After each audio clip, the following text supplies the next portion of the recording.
memang kalau kita lihat setelah pidatonya The Fed ya, Jerome Powell itu sekitar 10 menitan, kemudian kita lihat market merespon dengan sangat negatif ya, pasar uang dan pasar bond, pasar falas juga semua mengalami pelemahan. Ini memang kemarin kita melihat semua currency untuk Asian currency, baik itu CNY, baik itu Singapore dollar, Malaysian ringgit maupun JPY itu mulai pelemahan. Rupiah sendiri juga kemarin melemah sekitar 0,74% dari 14.800 ke 14.000, sempat menyentuh 14.900.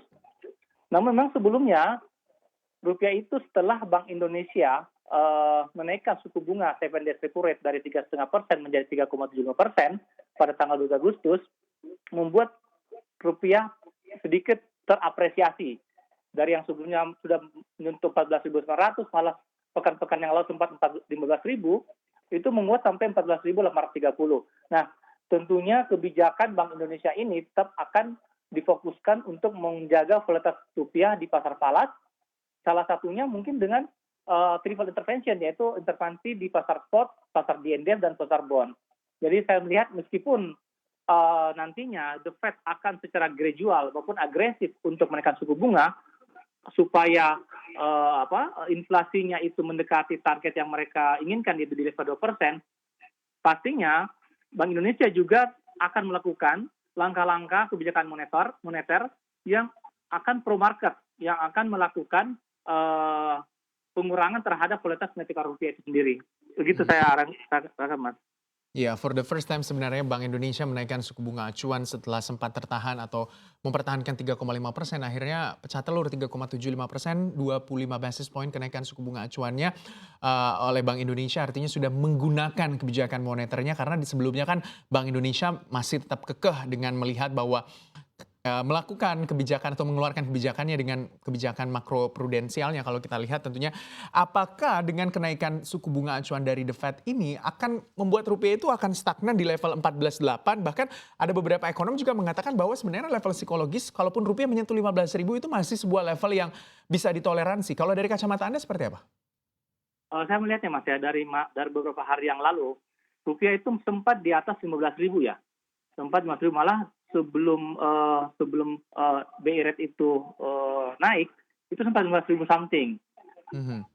Kalau kita lihat 15.000 something, saya lihat flow US dollar khususnya di ekspor itu masif banget masuk.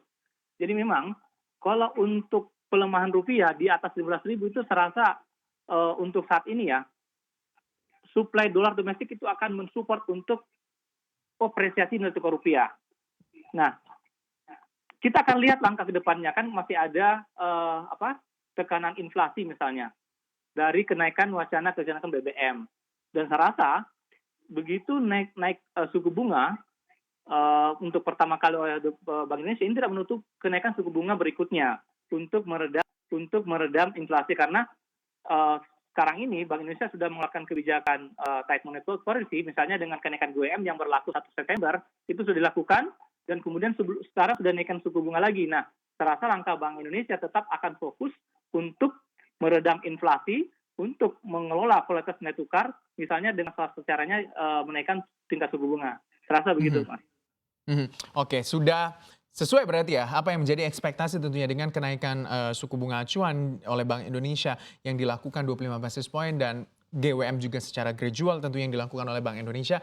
Berarti ini sebuah langkah yang tepat dilakukan oleh Bank Indonesia untuk di satu sisi mempertahankan inflasi agar tidak meroket lebih tinggi lagi, dan di satu sisi juga menjaga kualitas nilai tukar rupiah. Betul, Mas. Jadi kenapa GWM itu dinaikkan? Terasa karena untuk mereduksi money supply yang ada setelah pandemi. Jadi kita bisa lihat money supply di interbank itu sangat tinggi ya, itu sekitar 200 sampai 300 triliun itu setiap harinya. Ini yang membuat Bank Indonesia merasa bahwa penting dinaikkan untuk menarik GWM, di mana pada saat Bank Sentral Dunia mengutamakan kenaikan suku bunga, Bank Indonesia memilih untuk menaikkan GWM dulu, sehingga likuiditas rupiah itu tidak terlalu ample yang mungkin nanti bisa menyebabkan tekanan terhadap rupiah itu sendiri. Nah, setelah menaikkan GWM yang sedikit bagusnya itu, Bank Indonesia sudah mulai menaikkan suku bunga. Nah, ini ternyata kombinasi yang sangat efektif untuk mengendalikan, di satu sisi mengendalikan nilai tukar juga, dan menopang pertumbuhan ekonomi dari Indonesia sendiri. Mhm, oke. Kalau kita lihat data juga ini terkait dengan indeks dolar yang sempat menembus level 109,4. Ini rekor tertinggi sejak 2 dekade terakhir kalau kita melihat. Apa sebenarnya yang harus diantisipasi dan diwaspadai oleh Bank Indonesia terkait dengan semakin tingginya indeks dolar dan di satu sisi kalau hawkish-nya The Fed juga semakin hawkish begitu ya atau semakin agresif menaikkan suku bunga acuannya, tentunya indeks dolar juga akan semakin terkerek naik. Betul sekali Mas. Jadi kita lihat indeks DXY itu dari tahun 2002, setahu saya, seingat saya 2002 itu belum pernah menyentuh di 109. Nah, beberapa waktu lalu sebagai respon dari stance The Fed yang hawkish itu menyentuh di atas 109.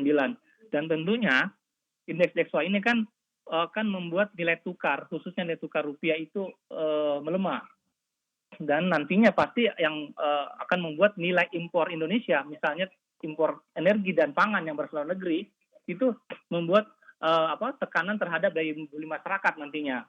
Nah, tapi yang penting di highlight Mas dari statement Powell sendiri adalah dia menyebutkan bahwa tetap akan bergantung terhadap data-data ekonomi yang konsisten dan berkesinambungan, bukan data dari 1 atau 2 bulan saja. Misalnya kemarin kan CPI US itu ke 9,1 turun jadi 8,6%.